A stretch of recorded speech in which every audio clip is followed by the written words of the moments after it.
You think I'm a terrorist? No, you're a copy boy, aren't you? I'm a copy associate. None of this has anything to do with any of the shit that was in my apartment. Why would I send it to myself? My name is on the lease. I'd have to be the dumbest terrorist in the history of the world. So who deposited the $750? I don't know who deposited the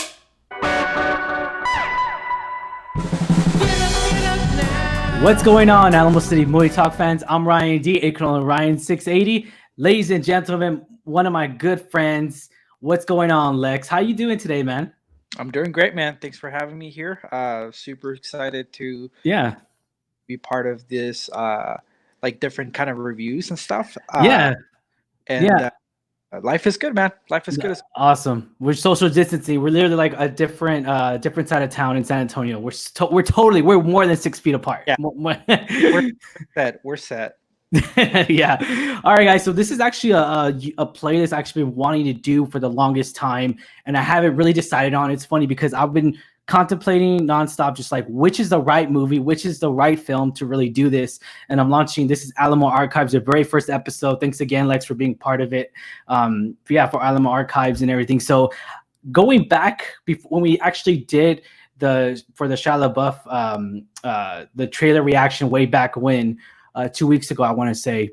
Yeah. And it got people talking, it really did. It got people talking. They were like, hey, Shia LaBeouf, oh snap, it's really him. Oh man, he really got tats. Oh man, like all these little factors started coming in. And I was just like, you know what? Let's review a Shia LaBeouf movie. And what better way to start Alamo Archives to do a movie like that? And I guess you could say I picked it out. I was just like, you know what? I'm gonna pick a movie that is very underappreciated and it hasn't really been any reviews out really. Again, this came out the year of 2008, September 2008 to be exact. And let's just mention it already, man. Let's start our review process. All right. We got Eagle Eye, ladies and gentlemen, Eagle Eye. And it's one of those, it's one of those movies to where like, it just how much it was ahead of its time than we realized at the moment in 2008. Now that we rely on technology so much more advanced, obviously with everything going on right now, we rely on it right now as we speak. We're using it. And it just astonishes me how, this movie was actually felt intact from the very beginning. It's funny because I really am a sucker for movies that have, I don't know why, but when they start off being twins, when it's really the same actor playing, I kind of love that about it. And yeah, so let's get right to it, Lex. what's your first thoughts after finishing this film? Do you remember watching this movie first off in theaters? No, I didn't watch this in theaters. So I watched it for this review, but it was the first time. Yeah. Oh, okay. Oh man. I knew of the movie though. I remember seeing the trailer for this when it was coming out, and I know. Well, like some of my first thoughts was I did look up when it came out because it felt like we've seen this before to an extent. AI, how surveillance and things like that. But this was like it still felt fresh to an extent. So like when I was watching it, I was like, okay, well, let me look up when it came out. And it, like you said, 2008, and that was only a year after the first Transformers movie. Yes. And so it was good to see like where Shia was like even just a year after the Transformers movie. It's a different role. It had some similarities in terms of like the scale, the way technology would kind of like, you would have like car chases and things like that. It was similar in certain fashion to something like Transformers. But Shia did feel different to an extent. So like even I don't think that this is the Shia that we have today in terms of an acting standpoint, right? Like he's a lot more mature. He has a different style now. But I think even just a year after Transformers, he showed that range. He showed that ability to adapt to different roles. Yeah, no, exactly. And here's the thing that I want to point out so much is that the way this first starts off at, it's just he leads this role, and it's funny because he's always been that kid, even Steve, he's always played that kid character. We saw this so much. We saw what it could have been in Hose. Remember Hose? That movie? Yeah. So like it was almost to a sense to where like, okay, this is where he started off at. He started off at even Stevens, Disney, then he did Disney Hose. And then we saw him in Transformers which I wasn't. I mean, Transformers 1 will always be dear to my heart. I mean, I'll be honest there. Like, it just, that's probably one of the best ones. Sure. I would say it just, yeah. But all bets aside, though, you know, this actor coming from where he started until now to these, I guess you could say, hits. I mean, Transformers, let's be honest, it's a franchise. You know, that's a franchise movie. That's where he came out and said, hey, I'm here. This is his big name on the ticket right here. And I actually, you know, I was following the, you know, him as at the time I was just like, you know what, he's okay actor.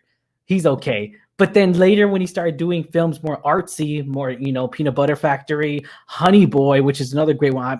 I cannot stop. I mean, mention any of those movies, and Fury as well. I mean, he has a supporting role in Fury, but it's still great. It's still a good chemistry between him and the other actors and actresses in that film.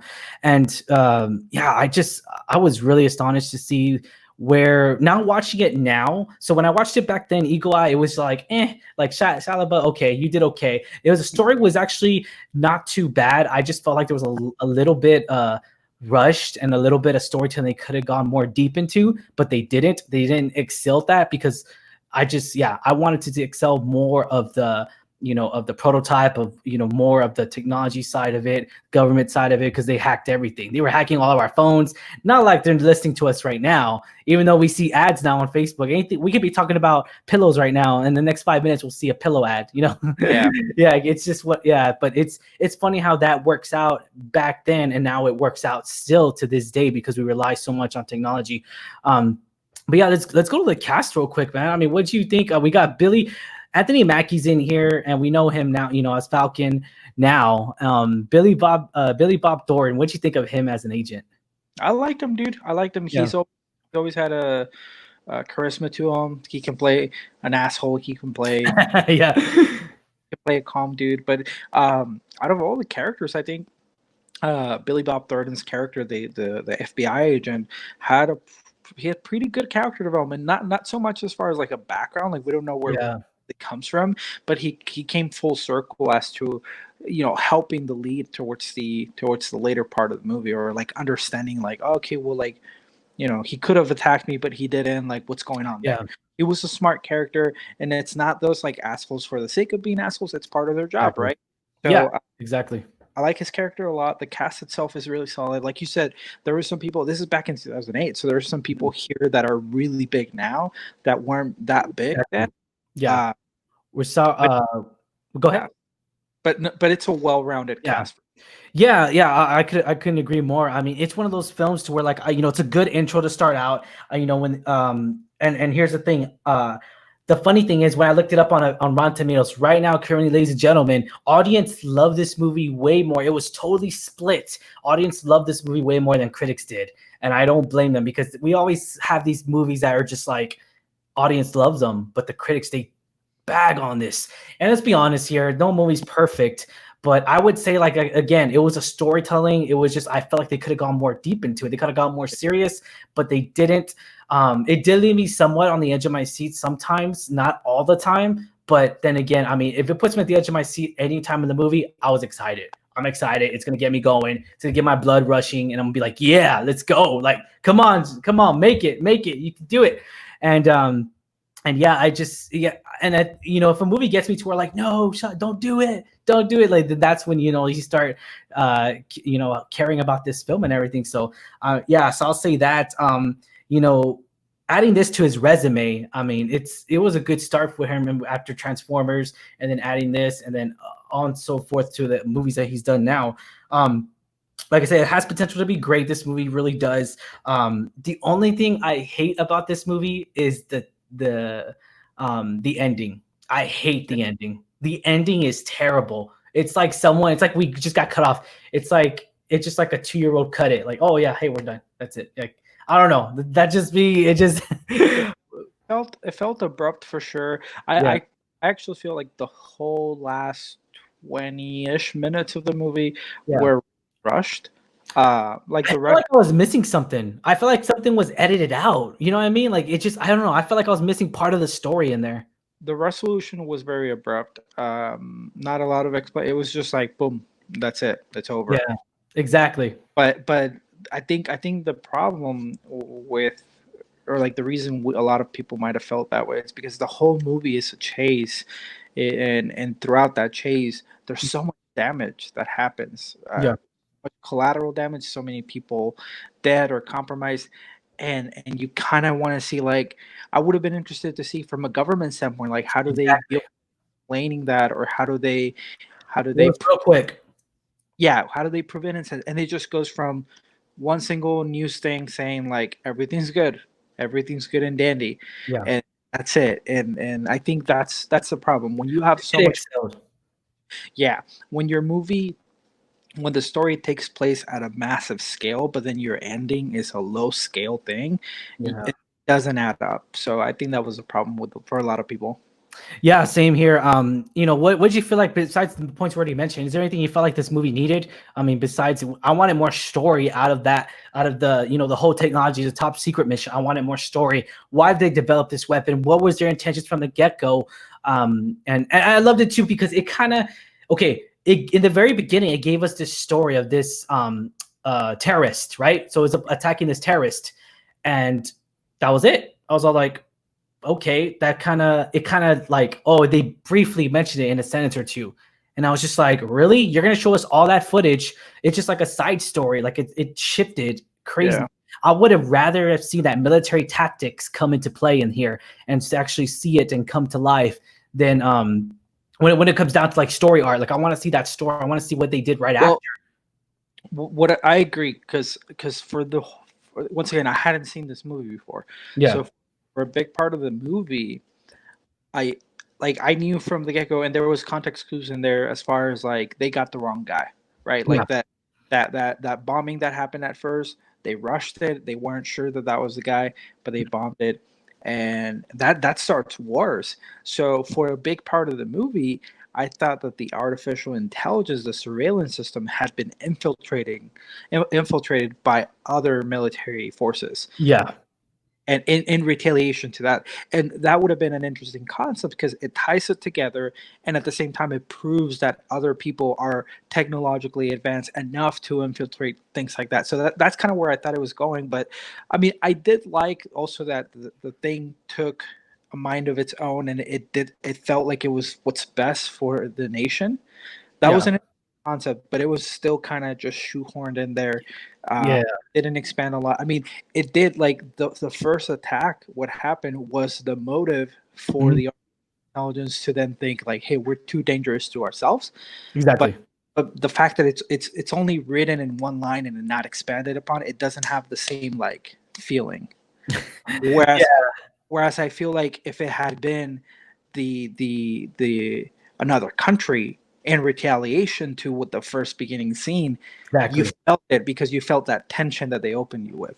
Yeah, yeah, exactly. I could, like I said, I wish they would have got more story, and it could have been a good story to tell. And again, that has nothing to do with the actors. The actresses has no problem with them whatsoever. It has everything to do behind the scenes, which is a lot of the cases. A lot of the movies I've been seeing recently is that the actors and it's not their fault. It's the storytelling. It's the writer, the screenplay sometimes, because the screenplay could be very, very poorly done. I mean, just little, like it just, I don't know. It just so many different factors could go into it, circumstances and everything. I mean, when it comes down to it, it comes down to the writer, the director. What is he trying to direct? What is he trying to say to the actors and actresses who are trying to portray this scene? I mean, because I love seeing photos of I'm a sucker like this. I like to see photos to where like it could be like Zack Snyder, like just like he's doing this like they have a still photo of him like with like Superman or something like in the Superman suit, and he's just like it just went like I'm a sucker for those photos because it's just like, man, he's telling him something that he wants to see out of Superman. And then you should see this with same way with these characters, with the actors and actresses and everything. But yeah, was this the film that we needed? I can't answer that because like I just saw it, and 12 years later I didn't. Yeah. But I think at the time it was important for Shia because it proved that even outside of Transformers, which was a hit, the first one, he could still lead a movie. It wasn't the best movie in the world. It wasn't the best script out there, but he led it. He had good, once again, a good cast overall that helped him out. Something But different. yeah, but I think it at least proved to Hollywood, okay, we can do more with him, and even if it was going to be like the action niche market for him, I think it at least established him and let him continue working on projects. And then as far as the rest of the cast, I mean, once, like you said, the setbacks here or the shortcomings are not from the acting. So I think not a lot of them had anything to lose from this project alone. I think the director, he hasn't done much after DJ Poole. I know he directed I Am Number 4, which was very terrible. Yeah. God. I mean, I'll say that right off the bat. It just say his resume holds him strong, accountable. Yeah. So I mean, from him, I once again, I don't think I can say like this is a movie we needed, but I think it once again it allowed for some actors to get more projects. I would say as far as technology wise and the stuff that it really shed light to at the time that it came out in, I would say yes, this is what we needed, but no, because of the art, the behind the scenes stuff, it's just because the story, I would say no. But as far as technology wise, like it really did come out ahead of its time. It really did. I mean, like it so much technology that we traffic lights to now our iPhone wallet, this is like a wallet. You could carry our phone, our wallets on here now. Apple Pay, you got Apple credit cards, you got everything on here now, which is scary because someone could be listening to us right now. Yeah. All right, so let's get right to it. Let's go to ratings. So ratings, 1 being the lowest, 10 being the highest. We're gonna give this rating, Lex. This movie, can we do like decimals or just like? Oh yeah, you could do whatever you want, brother. No fractions though, no fractions. Okay. I would say I give it a.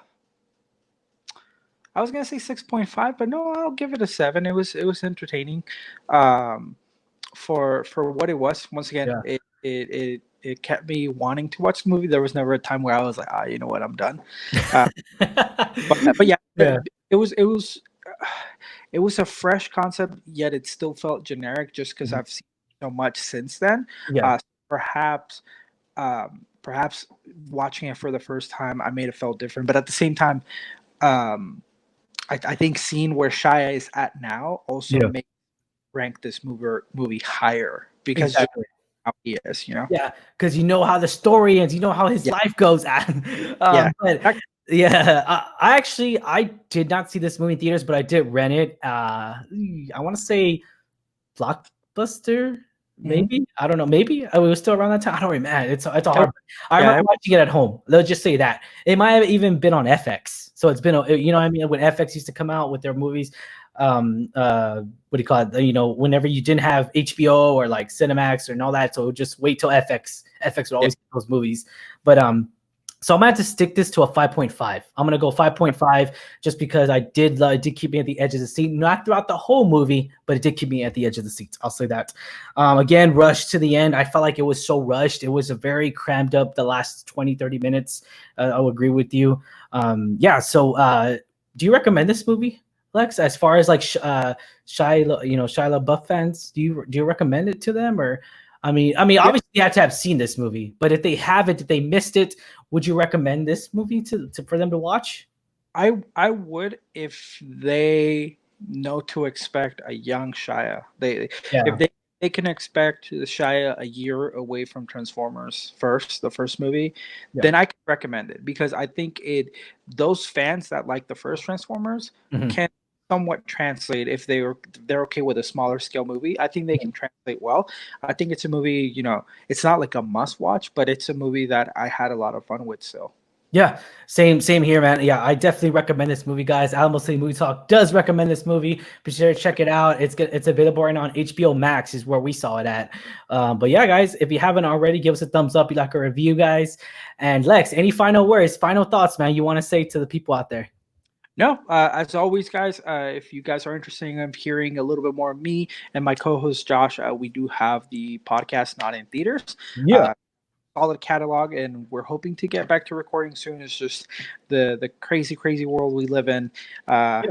We don't have a lot of movies to talk about, so we'll have to make up our own movies. Or I think our concepts, we talk about news and stuff, so there's a lot of Comic Cons coming up, so we might make some coverage off of that as well. Speaking of that, I'm gonna need you for that. I'm gonna need you for that. You already said yes, so you're mine for now. I'm stealing you away for a little bit. There's a lot of stuff coming up for sure. For sure. But once again, man, thank you, Lex, for being on the show, man. Hopefully you're having a good week over there. Hopefully everyone's having a good week. Be sure to wear a mask, social distance, as much as we are. Not as much as we are, because we're really far away. We're like 20 miles away from each other. You don't need to be that far. Yeah, it's a drive. You can get closer, but still be safe and be nice to one another. Yeah, most definitely. Do not be a Karen. Do not be a Karen. All right, guys, give us a thumbs up if you like a review, guys, and be sure to check us out as well on my other playlists, guys, on movie reviews. We do TV reactions, we do trailer reactions. Me and Lex have done a few trailer reactions by now. So yeah, guys, thank you for making us part of your day. Have a good one. As always, I'm your host, Ryan D, aka Ryan 680. Lex. Take care, guys. Logging off. Later.